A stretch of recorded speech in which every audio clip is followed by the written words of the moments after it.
evening. Welcome to the Glazov Gang. Tonight, the best Glazov Gang ever. The one and only Ben Shapiro, the editor-in-chief of TruthRevolt.org and the editor-at-large of Breitbart News. And he is a New York Times best-selling author, and his most recent book is Bullies: How the Left's Culture, Fear, and Intimidation Silences America. Elisha Krauss, morning co-host at KRLA-AM 870, The Answer, and a staff writer at TruthRevolt.org. To Jeremy Boring, a writer and filmmaker who is executive director of Friends of Abe and the managing editor of Truth Revolt. Got that guy. And his recent film, The Arroyo, a modern Western that follows one man's struggle against the lawlessness on America's southern border. That's it. And I have three titans with me here this evening. It is a pleasure. You're too kind. It is a pleasure and a privilege to have you here. He means we're physically large. Is there anything you want to say before we get to the big issues of our time? Other than a general apology to the audience for whatever's about to happen. Yeah. I think we're ready. That's fair. Well, Ben and I are co-hosts in the morning, and we're used to getting up very, very early, so this is way past my bedtime. So if she falls asleep and her head hits the table, we know exactly what's ignore going it. on. Blame the baby. She has a baby.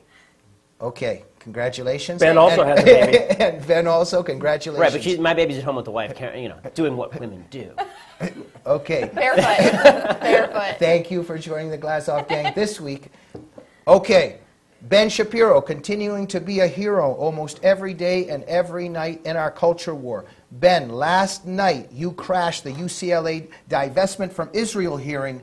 Wow, you scored a knockout, I think. Tell our viewers about it. It was a lot of fun. It didn't start off as a lot of fun. I started getting text messages from folks on campus. Actually, my wife did, because she's a UCLA alum as well, and she's a UCLA medical student. So she started getting text messages from some of her friends over at UCLA saying, there's this divestment hearing going on, pray for the state of Israel.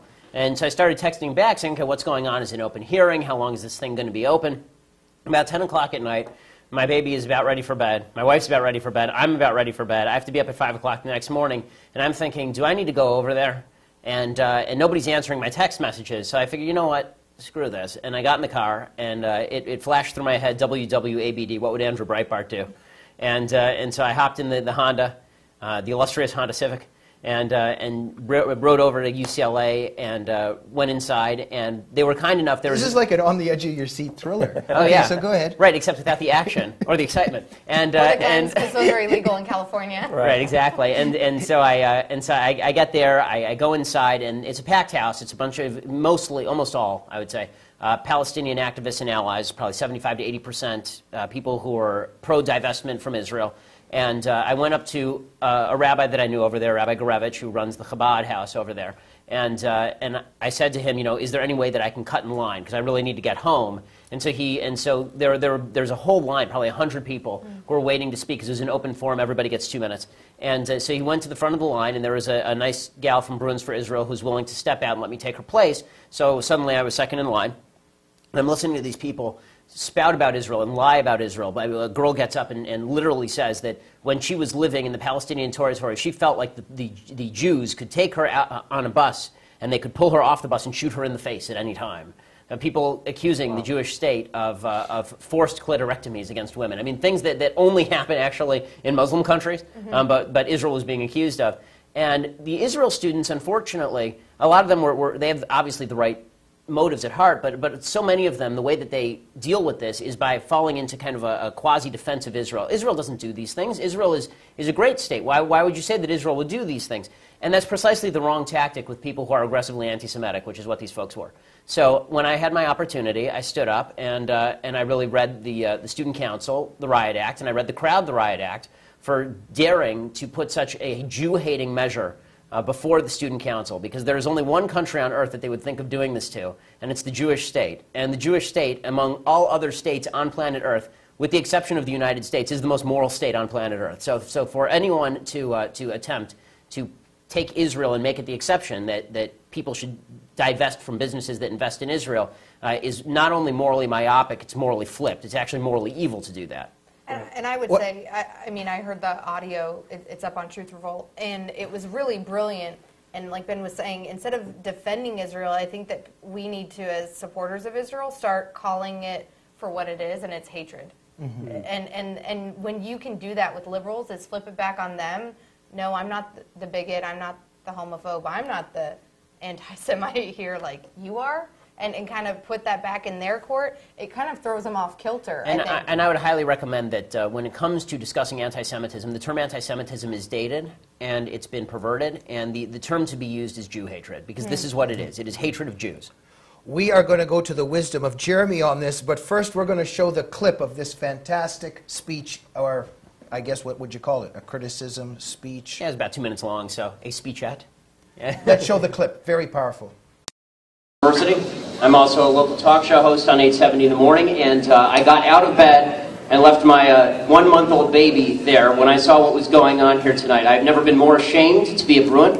I've never been more ashamed to be an alumnus of this university than to see this divestment petition being considered at this level. To pretend that this is about occupation, to pretend this is about peace, to pretend this is about anything but vile and despicable Jew hatred is a lie. There's only one reason we are discussing Israel and not discussing Saudi Arabia. There's only one reason we are discussing Israel and not discussing Iran. There's only one reason we are discussing Israel and not discussing Palestine. There's only one reason we are discussing Israel and not discussing the vast bevy of human rights violations that happen every day in the Middle East, exponentially worse than what happens in Israel. Exponentially worse than what happens every day in Israel. Any gay or lesbian in this room who is targeting Israel for divestment seems to have forgotten how high they hang gays from cranes in Iran. Every person of liberal bent who suggests that Israel is the problem in the Middle East seems to have forgotten that there is only one country in the Middle East that actually has any sort of religious diversity in it. The countries that are apartheid countries are those that are Judenreich, like, for example, Palestine. So for us to sit here and pretend that Israel is somehow on a lower moral plane is a direct manifestation of anti-Semitism. To hold Jews to a different than any other country, any other group on the face of the earth represents nothing but an age-old and historic hatred for the Jewish people. And all the folks here who are pretending that BDS is about anything other than that, I would like to see a poll of those folks and see how many of them actually believe in the existence of a Jewish state, quad-Jewish state. Not as a state like any other, but as a Jewish state. They don't acknowledge that existence, they don't believe in that existence, they don't believe in peace. All this is about, pure and simple, is a desire to target the Jewish people. Wow, absolutely fantastic. Ben, thank you so much for doing that, because we really need these soldiers on the front lines. Well, thank God I think it had an impact. Yeah. I mean, the resolution actually went down to defeat 7-5, so it was a very close vote. This thing lasted all night, and it was interesting. I mean, when you looked at the people who were on the panel, they had been listening to hours of this stuff, and nobody had really cut through, pardon the language, the bullshit. And somebody had to stand up, and somebody had to do that. Well, and interestingly, the vote was anonymous because I they know. were so afraid of any sort of repercussions. I know. Undoubtedly from the angry Jews who would have Well, yeah, violence to them. yeah, it was them. Jeremy, give us some wisdom. What do you think of Ben going there and doing this? Well, listen, Ben, probably better than anybody in the movement right now, understands the importance of taking the fight to the left. You know, as both Elisha and Ben were saying, you know, when we talk about defending ourselves against attacks from the left, we're immediately talking about losing. And unfortunately, that's what our side does. We sort of play not to lose instead of playing to win. And if you want to win an argument, if you want to win a competition, you have to use classic storytelling, which is you have to frame the moral terms on which victory is going to be determined. What Ben does by calling Jew haters for what they are, Jew haters, instead of defending the state of Israel, which is a very passive way of making your point, he takes the fight right to them, he defines the terms, and the truth is most people on the left have never encountered those tactics being used against them. Yeah. They're ill-prepared to deal with In their own minds, they're the heroes. And when you point out to them that, no, actually what you're doing here makes you the villain. You're actually the villain in this story, then they can't handle it. And this is why I said, and that's in that little speech. They don't know how to respond. Exactly. When I said, that's why when I said, and you could hear kind of an ooh go through the crowd a little bit, when I said, you know, any gays and lesbians who are here defending this divestment from Israel must have forgotten how high they hang gays in Iran. Yeah. You know, that was saying to them, okay, you know, you're traitors to the people who you claim to be serving. And that's true to every liberal in the room. That's true to every woman in the room. Don't come here and tell me that you're the morally righteous ones because you want to divest from the only state in the region that protects the rights of folks like you. That's disgusting. Ben, I mean, just in a very, very short speech, and within 2 minutes, you landed about 7 concrete punches to the left, just about Saudi Arabia, Iran, everything. You really got it in there. Thank you so much for doing that. And you know, I would say that if somebody wanted to know a little bit more about how Ben did it strategically, he actually has a new ebook that's available at truthrevolt.org. Okay. It just came out today. It's called "How to Debate Leftists and Destroy Them: 10 Rules for Winning the Argument," and I think it's a must-read for anybody in our movement. Excellent. Okay, fantastic. And they can get that at? truthrevolt.org. Okay, fantastic. Now, there's another clip, because this resolution was defeated, right, for divestment from Israel, and one of the protesters had a meltdown, this particular female, right? Okay. And Being the woman in the group, can I just say I'm embarrassed for my being gender? for your gender? Okay. Because this woman was beyond. Oh, It's just over the top. Okay, now, It's- I think there's enough I material. mean, obviously, politically, I disagree with her. Elisha, let's begin with you. What was that all about? Ignorance? She's concerned about the Palestinians. You know, but I really wonder, and this is just me going back to like my conservative Christian kind of ideology that I have. Is she that concerned when Wendy Davis stood up and was advocating for the murdering of babies in utero past 20 weeks? Or was she that concerned when Palestinians have bombed Israeli towns? I mean, it's just such a double standard, and I kind of wonder, and I've learned so much, like working with Ben this past year and working with Jeremy these last few months at Truth Revolt, of how to address the facts of the case and of putting it on the other side and simply just asking questions because they don't have answers. I was wondering myself if she ever sobbed like that after she saw the photographs of what the Palestinian two teenagers did to the Fogel family. Yeah, that's right. Ben, your thoughts on the breakdown? Well, I mean, look, it's a moral reversal. And when you're in that system, it seems perfectly rational. I mean, to her, I'm sure it seemed perfectly rational what she was doing. It seemed like she was speaking out for truth, righteousness, and the Palestinian way. But the fact is that, you know, for those of us who are outside of that and actually look at the evidence, we can look at that and see how ridiculous that is. And we can also see what the tactic of the left is here, which is overwhelming with emotion.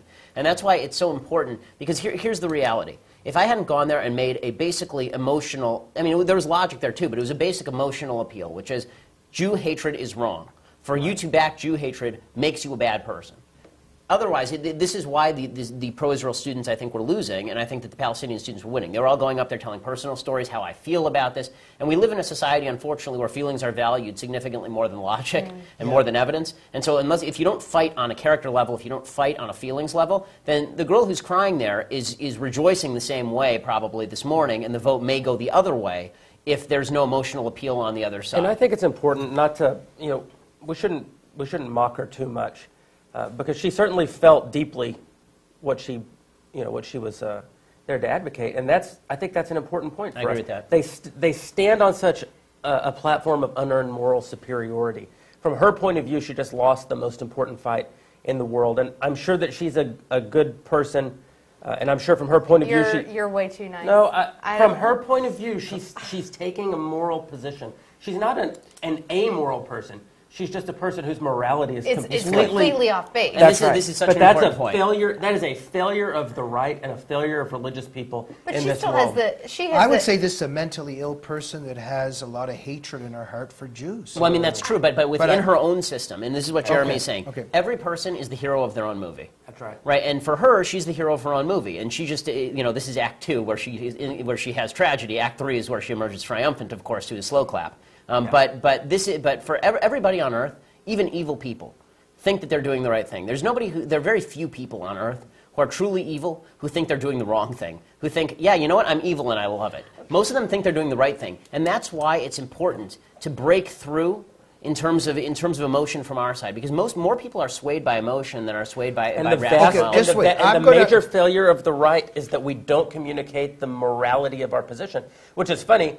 You think of the right as being the only moralizers, which basically and culturally means Bible thumpers. But there's a big difference between being a Bible thumper and actually framing moral arguments. The left is the only institution in America that's unafraid to frame the One second. I'd like to, I want to mock this woman a little bit, and I think that Elisha's going to... I'm not going to mock her to the extent of maybe saying she's mentally ill, but I will kind of... I understand where you guys are coming from, but I will argue that she is, I guess, in today's standard, a grown woman, and therefore, and she has. No. Well, According not to till 26. not Not till till 26. 26. Because under Obamacare, you can still live at home in your mama's basement. That's right. Which maybe she does. I don't know. But that she has the opportunity. I mean, there's Google, folks. Like, she has the opportunity to do her own research and gather the facts in the case and be a grown woman and make her own decisions, and she's made the decisions that led her to her, but on where some she level, was last night, and I but think it on is some utterly level, wrong. I would argue that you're spitting into the wind, right? In other words, I agree with you if the argument was only abstract, but in very real terms, the world that we live in is that morality is defined as not conservative. And I think the biggest story in the news today, actually, is that evangelicals are starting to abandon Israel. And we've been watching as the social justice movement in this country has started to turn evangelicals against conservatism over the last generation. Why is that? I often say, if Christians are so big on stopping abortion, they should stop having abortions. Half of all abortions go to Christians. Yeah. So on some level, we can't change the values that this woman is getting from her side. We have to change how we're communicating our values on our side. We also need to up our passion level, and this That's right. and this I think is actually very telling. What would have happened if the vote goes the other way? Would there have been Jews who were crying hysterically the way that this woman was crying? The Jews would have gone home and they would have gone back to their studies and they would have started studying for their math test the next day. And this is why the Jews lose. Meaning that this woman is going to go home and she's going to start planning for whatever the next thing is that allows her to reverse this loss. And folks on the right are so used to it. When Mitt Romney lost, we were all depressed. We were all upset. And I had been preparing for it for a while. I went out and I prepared to play Mozart's Requiem at home. Everybody kind of knew. You sort of had a feeling that this might be coming. But when Democrats lose, when liberals lose, they get fired up and they get so passionate and they get so upset that they then manifest that as utter rage, and that rage manifests as action. One second. I'm so sorry. Our first segment is over. We're out of time. We've got another segment coming up. We'll be right back. And this is going to be about Ben Shapiro again now. He crashed this UCLA divestment from Israel. And I would argue that speech influenced that resolution being defeated. I hope so. And Piers Morgan's career coming to an end at CNN, arguably because of Ben Shapiro. We're going to talk about that in our second segment. Join us then.